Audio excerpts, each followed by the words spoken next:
Y'all, I could not be more excited to get Ashley on the show. And so we'll just hit the ground running because I'm going to start off by saying Ashley has a mission, and that is helping you step into a career that you are so excited about and aligned with. And Ashley, she didn't know. She didn't know. I actually probably didn't leave that much of an indelible impression. But Ashley and I met before, and Ashley's like, I'm so happy we get to meet each other. And I'm like, actually, I think we have met in passing. So the fact that I have remembered her for probably now a couple years, familiar with her work, seeing how passionate she is, and she's been in contact over the years via direct message on social media, and the fact that our paths have crossed now so that she can share this amazing, powerful, insightful things that you can do to shift where you are in your life and business, I couldn't be more excited to invite Ashley onto the Jasmine Star Show. Ashley, thank you so much for being here. Thank you for having me. I'm so excited. It's going to be a great conversation. And, I was talking to our podcast producer, and we thought that this is such a great conversation because we can approach it from two different perspectives. Because there are people who feel stuck with where they are in their life or career, and they kind of have a side hustle, or they're not sure where to begin, or where to go, or how to pivot successfully. And then we have people who are very established business owners, wildly successful, and yet they're looking for the next thing. So we're going to be approaching this from two different perspectives because everything that I've read about you, the research that I've done prior to bringing you on the podcast, is that there's things that are foundational that apply to both of Yeah. those sectors. So we'll start off by diving in with kind of a big question, but I know that I could deliver it to you. How does someone know that it's time to make a change in their life or career or their business? Like, what are some of those key things that stick out to you? Well, it's a little bit different if you're in corporate versus in business. So I'll take a look at both. If you're in corporate, I believe that everybody has a core skill set. And we grew up in an era where everybody says, follow your passion or do what you love. And I think it got a lot of us off course. For me, leaving your job is about asking yourself, am I growing the core skill set that I want to carry with me throughout my career? Or have I exhausted all opportunities to grow? And there's really two core dynamics in anybody's career. The first one is the how, meaning what are their values? And the second piece is the what, which is the most important, their core skill set. So if you ask yourself, am I using my core skill set that I'm going to harness and leverage throughout my career or not? And if the answer is no, can you get a new position within your company that you're excited about that uses that skill set at least 70 or 80% of the time? And then the second half is what are my core values? How am I working? Given that we know that 50% of people leave their job because they don't like their boss, what we can assume to be true is that how your job looks matters just as much as what your job is. And so if Okay, you're, wait a minute. Wait a minute. What do you mean by how your job looks? Like, break that down for me. yeah, like who you work with, what your hours are, what the Mm. office feels like. Are you remote? Are you hybrid? Like, what's the setup? What's the context? And here's the thing, like, let's say that somebody listening right now, their core skill set is words. And I have a list of 10 we could go through at any point that I talk about in my book where words is their way of thriving, making money, and it's a big umbrella, right? You can be a content manager, an agent that turns your words into business deals, a real estate person. I mean, there's so many ways to use words. And I think one thing people misunderstand is one skill set means one or two job titles versus I think one skill set is an umbrella. So once you're using your core skill set, then you might want to look at your values and how you're working. So let's say you value words and you're a salesperson, you're using words for sales, but you value integrity. It's like a deep core value for you, and you have to sell something you don't believe in. The how of how you're working is you're violating a core value. And for that reason, it's kind of a recipe for not being so happy and just violating a core principle that resides inside of you. And so I would say that these two concepts apply whether you're in business or whether you're in the workforce. But I think within the workforce specifically, it's okay, are you not growing anymore? And is there no more opportunity? And B, do you know how you want to be growing? Do you know what skill you want to be using? And I think that there's really three lily pads in somebody's career. The first one is like they don't know what they want to do and they're just doing what they're doing and they don't love it and they say that they're fine. I hear that a lot, and I just think when you hear somebody say that they're fine, they're just like not in touch with their pain. And so my work is really to bring people over to the second lily pad, which is what's your gift? Because there's a big difference between being a great producer of something versus being a great consumer of something. I love consuming cupcakes and fashion content and political news. But I've worked in politics, I worked in national security, and I was way too sensitive for that space. I'm a horrible baker, so I should not be a cupcake baker, but great to consume them. And on top of all of that, I would say, I'm not meant to be a fashion designer. So the difference between producer and consumer is so big for all of us. So I would say if you're a business owner and you followed some sort of passion, ask yourself, are you making your art into work? Are you making something you love consuming into something you have to produce? So those are just some starting questions. And the final point I would make on this topic is, we have more than 200 million neurons in our gut, which is why scientists are calling it our second brain. So what we can assume is that when we have a sinking feeling in our stomach, there's an intelligence to that. When we feel pulled towards something, there's a wisdom to that. So when I do my work with people as a career expert, I'm saying, okay, most people are on the first lily pad. They have the golden handcuffs, or they don't like where they are, or they built a business and they don't like it, but they don't really see the light. They don't really see how they're going to change it. Is let me get you from fine to knowing what your gift is, and you can bring more of you into your career. And when people can figure out where they're gifted, which is what I'm all about, and not just where they're passionate about. And your passion is a great backdrop, right? Like if you love sports, great, work at a sports company, but understand what skill you're bringing to the table, or create a sports company, but understand what skill you're bringing to the table. So once you get to that second lily pad, it's kind of like you're in a riverbed, in a river current where opportunities are coming your way, and life and your career becomes a game of yes or no. People start to see you working in an area where you have a zone of genius, and people respond to that because it's actually quite rare in the workforce. And they start offering you opportunities. And in a way, you're kind of calibrating with the universe. So, you get to say yes and no, and that's where you get to curate your career. And that gives you a potential ticket into the third and final lily pad, which I just experienced for the first time writing my book, which is Dharma. And you only can get a ticket there when you know what your gifts are, when you know what your skills are. And I was writing my book from a place that I didn't even know existed mentally. And now that I know this place, when I watch like famous athletes like Kobe Bryant, for example, it's like, oh, he's in the place. He's in the Dharma place. Like I know what that place feels like. You can Can you feel it. define dharma real quick? I think it's your soul's purpose. And I don't think that it's always related to work, you Mm-hmm. know? Mm-hmm. Um, if you're a new mother, maybe that's your Dharma right now. But I think everyone, when I started being a career expert, I used to kind of roll my eyes when people would say, oh, everybody has a special gift. I'd be like, not really. Like maybe some people just don't, like maybe some of us are duds. And then I realized it's so true. Everybody has something.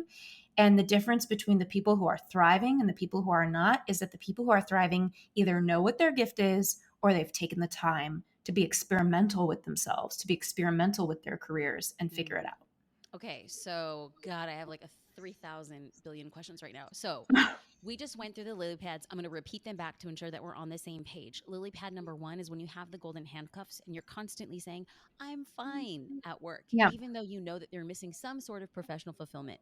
So that's the fine lily pad. Then you work your way, for those who are courageous and remain undaunted, to the second lily pad, where you really realize you have a zone of genius and people also see your zone of genius, and you're given these really rare opportunities for you to stand in your superpower. And then lily pad number three is your soul's purpose. This is dharma. This is where you could be writing or dancing or painting or creating, and time lives in like this black zone where you pick your head up and you're like, whoa, how did I just spend 4 hours doing that thing? That's the place of dharma. So Yeah. I want to interweave this with a very personal look at what that journey was like for you. What did Yeah. lily pad number one look like? What did lily pad two look like? Because we already went to three. We know Yeah. that dharma for you was right in your book, and we're going to get there in a Yeah. second. But really, like, I always believe that as I consume podcasts, as I listen to podcasts, I'm like, yeah, but. So it's like, let's go in Mhm. real deep, Ashley. Let's talk about what Yeah. lily pad looked like. Lily pad one looked like for you. Well, so it doesn't even have to be golden handcuffs. Unfortunately, a lot of people don't even have the gold, meaning like they're under Right. earning and they're saying Right. they're fine. So it's just like you're not thriving and you're not being you in the world. I don't know. I think the sun kind of smiles on you when you're being yourself, and you get paid for it when you really click in. So Lilypad 1 for me looked like holding on to a plan for the sake of having one, needing something to say at happy hours when I was a graduate student and people said, "What are you doing with your life?" And in Mm. Lilypad 1, I think everybody has what I like to call turn signals, and it's up to them whether they choose to pay attention to them or not. And I don't know, because my book's called U Turn, I got a little bit crazy with all the car references and had to like slow myself down. I was like, okay, like I gotta stop with like this is a stop sign. Like, okay, no. But I call it a turn signal because there's these little moments where your intuition whispers to you. And Mhm. a lot of people will ask, and I'm sure you've been asked so many times, Jasmine, is what's the difference between fear and intuition? And, I find that intuition is absolute. It sounds something like, this is good for me. This is not good for me. And that's it. It doesn't emote. It has no fear. It's just feedback. Versus fear is emotional, it's ongoing, there's stories, right? And so I would say on that first lily pad, you get these little moments where these little intuitive nudges, and either you're totally disconnected from yourself, which is why one of the premises of my work is you don't need clarity, you just need to connect to yourself. Because when you're connected to yourself, when you feel what you feel, it's easy to say, oh, I'm good at this, oh, I'm not good at this, oh, I'm interested in this, oh, I'm not. It's hard to say those things when you're completely cut off, and it makes sense that we're cut off, we're all domesticated. So for me, the first lily pad looked like, I grew up in a house where the news was always on from a young age. My dad was fighting politics with my uncles on Sunday dinners, opposite sides of the political aisle. My dad's super liberal, my uncles are super conservative. So, I'm watching them and forming my own opinions for better or for worse. And when I got to college, I just thought, well, I might as well work in politics because that's something I know about. And there is no course on how to figure out what to major in. I didn't know at the time your major doesn't really matter unless you're going to be an engineer or a doctor or something like that. Only 27% of people use their major, but having a degree seems to matter according to data. So, you know, I just picked it. And then 9/11 happened, right before I went to college, and I had family on the East Coast. Now I'm living in New York. I'm super connected to that having happened. And so my mind had that moment where I made this big decision of I want to be involved in this because I was interested in politics. And this is the thing that happens on Lilypad 1 is we have these high impact moments in our career and we don't realize that they're happening. It could be a conversation with someone, it could be something that we see on the street that happens, and it moves us. And we come to a very quick conclusion about what it means for our life or what we want to do with our life without perhaps considering what skills are needed for that thing, what natural gifts are needed for that thing.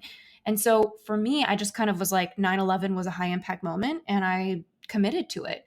And I gave everything to national security and counterterrorism as my career. I became fluent in French. I'm bilingual now. I learned Arabic. I learned Dari, which is spoken in Afghanistan. And I went to the best graduate program, a top 20 school in the world. I went to King's College London for their Department of War as a grad student. And I gave all of myself to that career. But these little turn signals would pipe in. Like there's one moment I write about in my book that was so weird to think about where I was sitting in a lecture hall of 300 students and it's super international in London. So there's a lot of opinions in there. It's really one big culture clash in a way, which is good for you to grow and learn, but also can be really scary in a political classroom.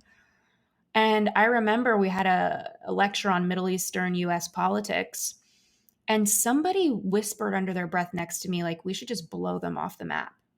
And they were referencing a country. And I remember in that moment, it was like a turn signal for me where I just thought to myself, like, I'm too sensitive to be working in this space. And I stuffed it down just like we all do because listening to that intuitive nudge was way too inconvenient. And a lot of the times, happiness is inconvenient. It forces you to unravel your life. I've had to call off a wedding, undo a business. And sometimes the happiest people look like the messiest ones because they're constantly giving themselves permission to course correct. And if you're not doing that, you're stuck on Lilypad 1. And that's where I was. So I ended up getting a job at the Pentagon. And, on the periphery of getting into national security, I learned how to job hunt. It was the recession, couldn't get a job to save my life. Emailed my university, got a list of 2,000 names and emails. And I said, I need a list of people who have graduated and moved to DC. I'm trying to network. I don't know how to get a job. And so I slept on my parents' couch for 3 months and I applied. Eventually took a minimum wage job at an ad agency while I was cold calling people in DC off of this list. And finally, I got job offers and I quit my admin job. I moved and I tripled, almost quadrupled my salary, which I guess when you're making minimum wage isn't like the most impossible thing. But I thought I was like killing it at like 23, 24. And I accepted a position at the Pentagon. And I was running the program that actually was meant to prevent what just happened in Afghanistan right now. So it's been really interesting watching the news 11 years later and seeing that the intention of the program couldn't make it through, which I was never that optimistic about deep down. But yeah, I was at the Pentagon and I was thinking to myself, like, man, I'm so sensitive. And I'm watching terrorists on computer screens blowing themselves up and all of the things. And it was every day I would come home with this heaviness inside of me. And I had given so much to that career. And there's so many myths we buy into on Lilypad One. Like we buy into the myth that we have to take what we could get or that we put in time or it's too late to start over. Unless you're Yeah. 75 years old, which is like pretty much the new retirement age, it's not too late. And it will never cease to amaze me the amount of time people will stay stuck in something they hate or they don't like because they put 5 years into medical school or law school or whatever have you. So one of the things that I want to tap on before we get to Lilypad 2 and the catalyst for that was you had said like you have to know yourself. Yeah. And I think that it's very amazing to hear those things. But when you're in Lilypad 1, like how does Yeah. one learn to know his or herself? What Man, I does swear your podcast is doing so well. You have great questions. Like, okay, so feeling good feels good. And what that looks like is just to start noticing where you feel good. If you don't like where you're at, if you're disconnected, first order of business is not to go figure out what job title or new business service to provide as Amen. an entrepreneur. Amen. First order of business is Amen. get back in your body. And how do you do that? Some people like breathwork, meditation. I feel way too trite even using this time on this podcast talking about those things because everybody has heard them and they're powerful. But what I want to talk about is noticing where you're yourself, where you feel most yourself. I have a lot of good girlfriends. Our friend Amanda Bucci. Mhm. When I talk to her, I'm me again. There's something about her as my friend. And I have a lot of girlfriends, but there's just a couple of them where I come home to me. And if you don't have a friend like that, that's okay. Notice where you can go to feel like you. Before the pandemic, I split my time in Paris, and I feel so alive in that city. And there's something about when I get there, the language, it's almost like I feel like I've been lived in France so many lifetimes where I get back in my body, I get back in my creativity. And if I didn't have the money to afford my flights to Paris, I would go to the ocean. There's something about the ocean on my feet and my journal. And so, hip hop dance classes, whatever it is for you, get honest with where do you feel alive and start doing those things because it'll start to leak. And when you start to feel good, you shift your inner thermostat and you start to get used to feeling good and it trickles everywhere. And that's where you really get into business, where you can start to notice on a more visceral level what's a no and what's a yes. And if you make a point to keep doing those things that give you that aliveness, you can start choosing. And I don't want to sound super spiritual, but you can start choosing from that vibration. You start to know, oh, this is what good feels like for me. And I think that this is yeah, this is very tactical because wherever listeners are in their journey of meditation or yoga or breath work, and some people are like, No, like this is just not what I do. Well, let's strip it away. And what we have are multiple options destinations, a place in the world where you feel you are deeply connected that bring you joy. Perhaps it is a walk through nature. For Ashley, it's the ocean on her feet. Perhaps for you, it could be a hip hop class. Whatever that is, it begins to leak in other things. So Ashley's doing things to find herself. And then what was the inflection point for you to move from Lilypad 1 to Lilypad 2? Like, was there a thing? Was yeah. there a series of things? Well, so here's the unfortunate part for everyone is that the human experience is such that most people are weighing two pains, the fear of the unknown and their misery in their current situation. Ooh. Okay, hold on. Hold on. Let me just say that again. We all weigh two pains: fear of the unknown, the pain of the unknown, fear, Mhm. versus the pain of your current situation. I just want to Yes. make sure that we get that we're all on the same page about that. Okay. Yes. Yeah. You're so validating. I need you in my like pocket every day. This is such a self-esteem boost conversation. Well, here's the thing, and here's the thing. The reason why I knew that this conversation not was just in alignment to where we were in the podcast is this is you are an aggregate. You are a conduit of everything we hear on the back end. Everything from podcast reviews, because yes, we read every single one, to direct messages, to who's tagging whom on what stories. It becomes Mhm. all barometers of being like, this is what we need to talk about. This is what we Yeah. actually need to raise to the surface. That even as business owners, there were times I am telling you, Ashley, because I believe that lily pads exist on multiple iterations of your career, because I've been on Lilypad 1 4 to 6 times in my life. Yeah. And so I think it's really important for us to say it doesn't, you never go from Lilypad 1 and then you're on Lilypad 2 forever. So I want to No. have this conversation. I want to normalize it. So Yeah. for you, we were talking about, you did this work. What shifted to get to Lilypad 2? Well, here's the thing. I believe your career is a vehicle for self-expression, and in order to get there, you need to be willing to iterate. You need to be willing to be Amen. experimental. And most people don't really accept that failure and success are on the same block. Like if you're not willing to fail your way up, then you're just kind of spiraling down. You're either spiraling up or spiraling down at any Ooh, time, ooh. right?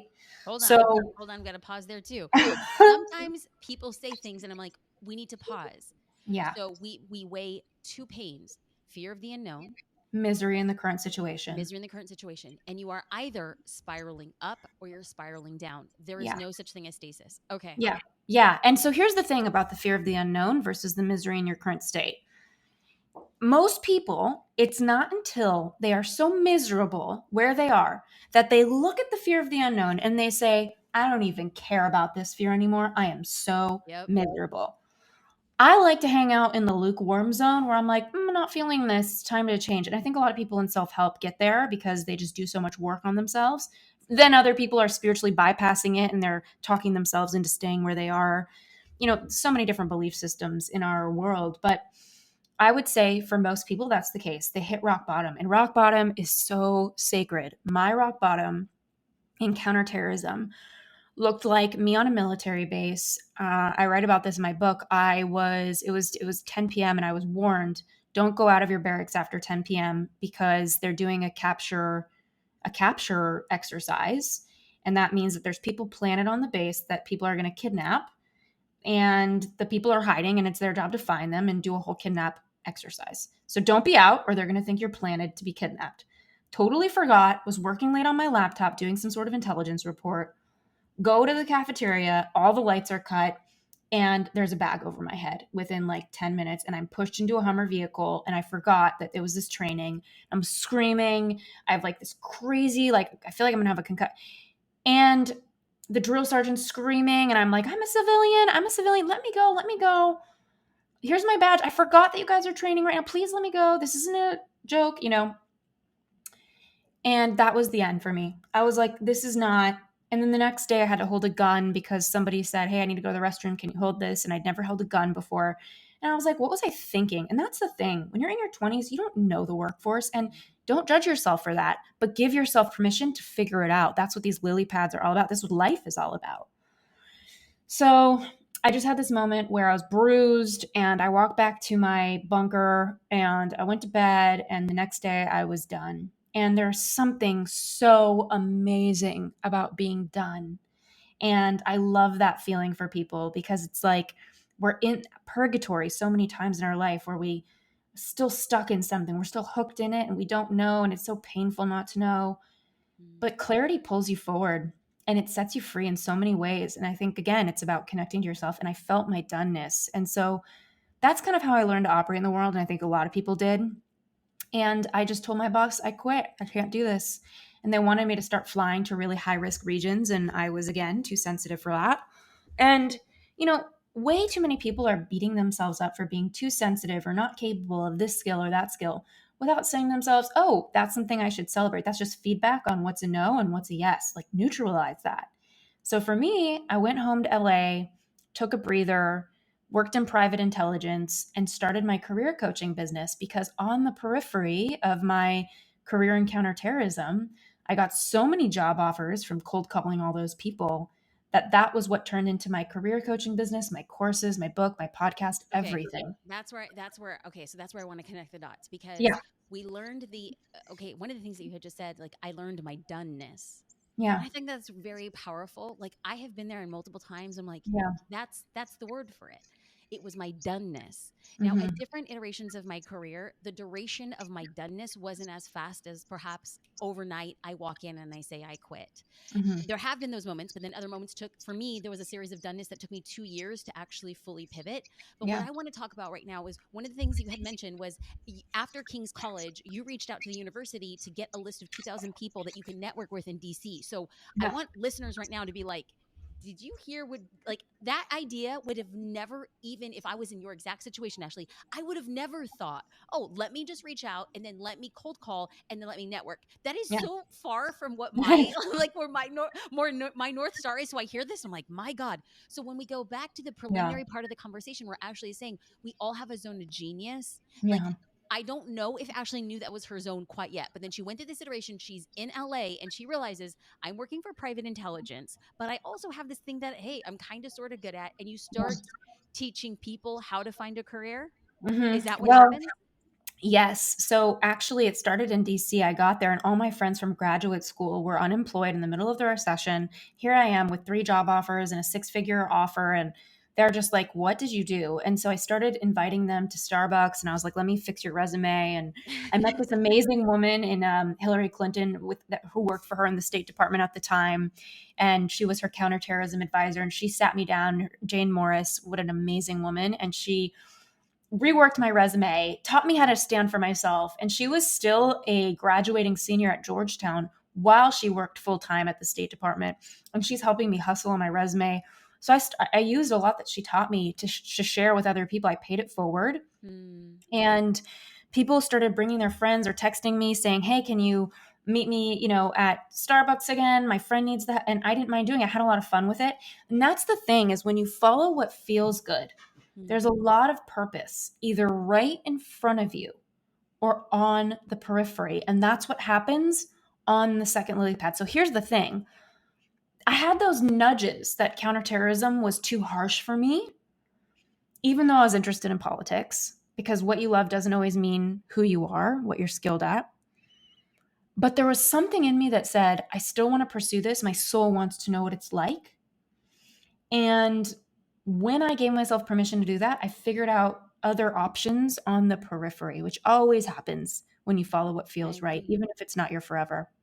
I agree. So then you're in LA, you start creating courses, Yeah. you start coaching. And Mhm. before we get into like the Dharma phase, this is where I feel like a lot of our listeners are at a Yeah. place to where they are either at a full-time position, aka your private intelligence, and then they're Mhm. kind of building out a side hustle, or they're kind of in their career early on. We're not, a lot of our listeners are not making over $20 million, and $20 million is how we classify a small business owner. So this is where my lane is right about now. So Yeah. now let's speak to somebody in that zone. So they feel like they're doing what they're meant to do, either side hustle or full time. Can they use your advice or things that you're teaching other people to find what their true purpose is, to find fulfillment, like when they're launching a new product or a new service? And then if so, what does that look like? Because you have had different offerings over the years. Yeah. Yeah. Well, one of the things that creates clarity is conversation. So whenever I wake up and I say to myself, like, things are feeling stale, I know that it's time to have conversations with anyone. I'll be at the grocery store and I just tell myself, put your phone away. It doesn't mean I need to be on all the time. I just need to be available. And I'll be in the peanut butter aisle and I'll look at the person next to me and say, which one are you getting? And it opens up a conversation. And what happens is magic starts to come into your life. So I would say anyone who's at that pivot point, do that thing we talked about where you start a list of what feels good for you. You start to do those things. You start to have conversations, collect feedback. If you're looking at different options of how you want to use your skills, also understand that skills are nuanced. So, for example, words is my core skill set. And I feel like that's yours too, Jasmine, just based on how well you summarized the cliff notes of my lily pads. I was like, whoa, I couldn't have said that myself. And I've been sitting with this content forever. Um, but you know, the thing about your core skill set on Lilypad 2 is that it's been with you usually your whole life. For example, I worked at a preschool for my first job. I was like 16. and I was helping the chef prepare meals for the little kids, but I would always notice typos in flyers. So I would always go to the front desk and say, hey, there's a typo. It's a run on sentence, like kind of unprofessional. And they would always call me the eagle eye, like, oh, eagle eye. And so even though I was there to help the chef prepare meals and I was a horrible cook at the time, I was finding ways to use words and to harness them. If you put me flipping burgers at In-N-Out, I'm sure they will have me navigating customer problems or something that requires words. So what you need to do is, if you don't know what that skill set is, or you kind of have an inkling, get feedback, because according to research, and this is the same with relationships, relationship research indicates that your friends know if you're headed for divorce more than you know. It's because they're neutral parties. And it's the same with your career, I think. Your friends kind of know if you're on the wrong path, usually better than you do, because they can neutrally see if you're happy or not, versus you have attachment to Oh, your that's stuff good. working out. That is So, good. yeah. And so I would say, really asking yourself and asking the people around you, where have you seen me at my best? And if you can ask colleagues, where have you seen me at my best at work? Even your parents, you might be surprised. And then you can ask yourself, what skill set am I using? And in my book, I come up with 10 in chapter 2, and I could go through any of those, but it's important to know that, I can't obscure the entire workforce into 10 skill sets, but I do believe that they're largely the buckets that we all fall into. And they're nuanced, right? Because you and I are words. But when I went to the Pentagon, I remember thinking, oh, I get to write intelligence reports. Like, I love writing. No, that was analysis. Completely different skill set than words, different side of the brain. So, these little moments show me how much we're just a couple millimeters off in our career a lot of the time. Or, you know, they show us that we're violating a value. I think a lot of my time at the Pentagon was violating a core value. And so, yeah, anybody on Lilypad too, that's where you start to get experimental. You start to click in, understand that your skill is an umbrella, and you learn how to sharpen it through your yeses and through your nos and the opportunities that come with that. Okay, so I mean, I feel like actually, I want we've been chatting for about 30 minutes, and I want to be chatting for 30 hours. I'm just like, oh gosh, I'm like, there's not enough hours in the day to make this happen. So how about this? How about we go through those 10 skills? Because when you had said, Jasmine, I think yours is words. I'm like, well, girl, I want to know the other nine. I'll tell you what Yeah. mine are. Okay, so listeners want to know the same thing, but then for the sake of time, for people who want to learn more about that skill as seen and broken down by Ashley, they will absolutely be able to get your book and dive right in. But let's go through those 10 to kind of Yeah. get people interested. Let's pique their interest. Yeah. So just kind of state what the 10 are. Yeah, or if you want to like kind of like riff and add a little bit of clarity, but I do think that for people who want to go deeper, I think it would be good to dive into the book. But let's go through that right now. Okay. Well, let me make him stop.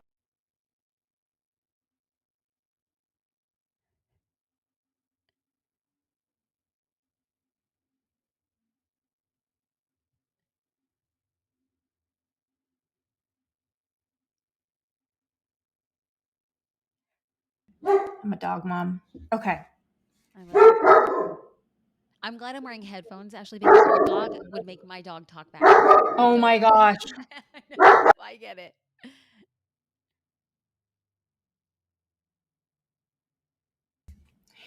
Okay.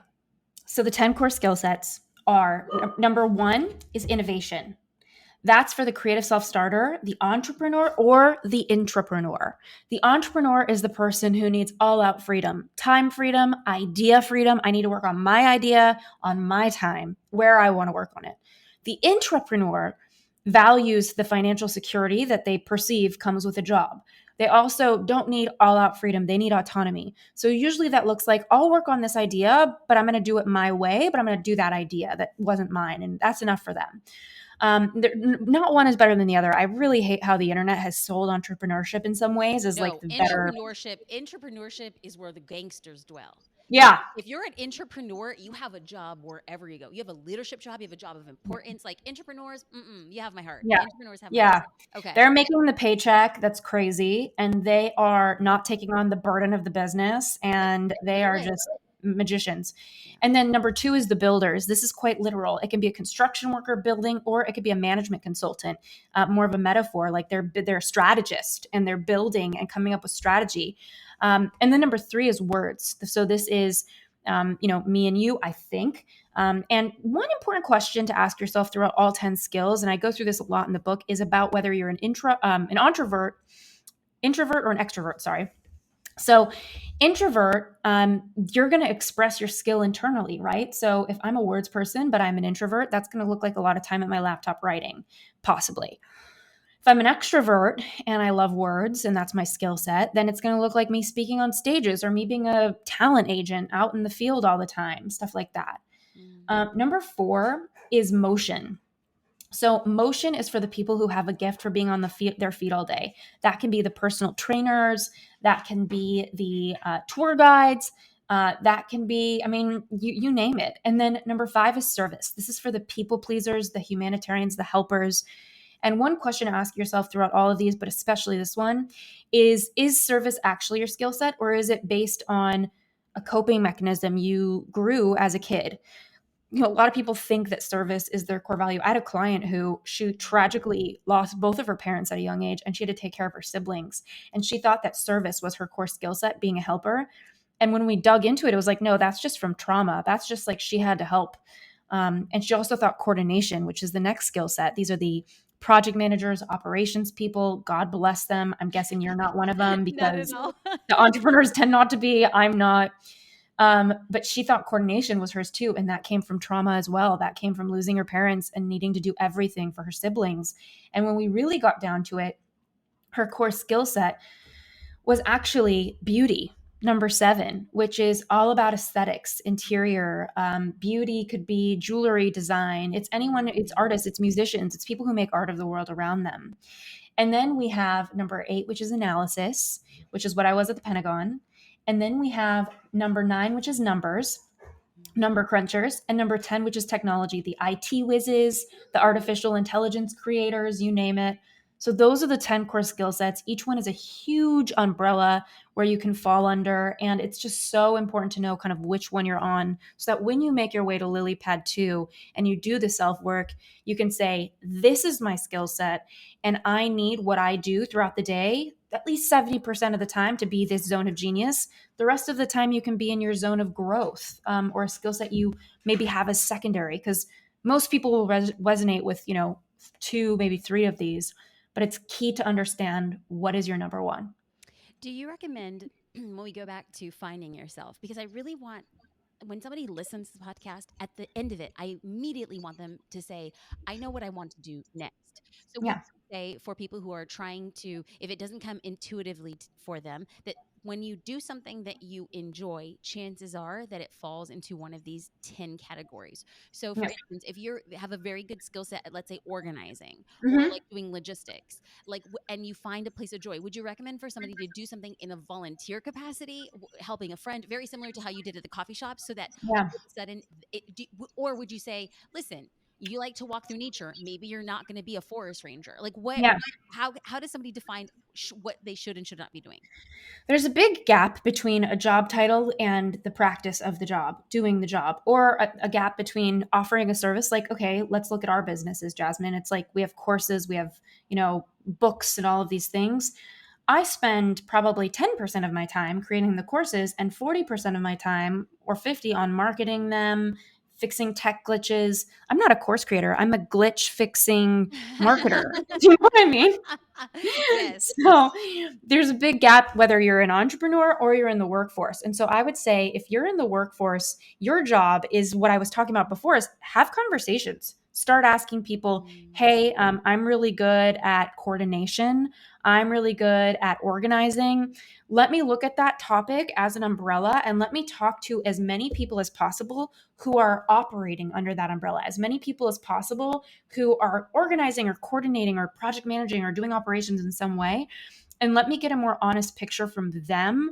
And one way to do that is get on the advanced search on LinkedIn, type in keywords. So the coordination skill set, you could type in project management, operations. And if you pair it with something you're interested in, like sports or fashion, operations, sports, you're going to see a bunch of profiles of people out there that you didn't even know existed. And this is really the foundation. One of these exercises, this is an exercise from my Career Clarity Lab course.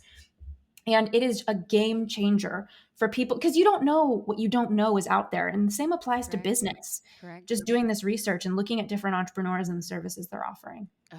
Okay. So I feel like as we dovetail and we're getting closer to the end of the conversation, and I have no doubt, like depending on how the feedback we get, I'm like, Ashley, this is like part one of what I hope is I'm ready to 999. come back. I was just okay. So um, I think it'd be a good place to end here. And what you Yeah. say is, don't follow your passion. Like, Yeah. what do you mean by that? Yeah. I mean, don't do what you love, do what you are. Because according to Mm, research, we are happier when we are doing something we are good at. It feels good. It builds our self esteem, it mm, builds our confidence. Don't make your art your work. Love your art, get purpose out of your art, but don't turn it into work unless you have the skill set to back it. And yes, there's a dynamic with nature versus nurture. You know, some people can nurture their way to being just as good in the Olympics as the person who was born for the Olympics. But my vote is for you to stop pushing a river, stop going the hard way, and start going the inspiring way, which is following the root of who you already are and harnessing that further. oh, it's like when you talk about words, girl, you talk about words. That was like the perfect bookend to this Mm, conversation. thank Ashley, you. how can people find you and your awesomeness and go deeper with all of the amazing content you're putting out in the world? Thank you. You know, you're reminding me one of the concepts of who you are always wins, you know, like your skills are always going to shine through whether you want them to or not. And I'm so honored that we had this conversation. You can find me on the U Turn podcast. It's YOU Turn, two words. My book is called U Turn Get Unstuck, Discover Your Direction, Design Your Dream Career. It's everywhere books are sold. And it's for you if you're just looking for more self discovery and clarity. And I'm on the gram at Ashley Stahl, and I would love to hear and see what you guys thought of this episode. I'm so honored to have been here.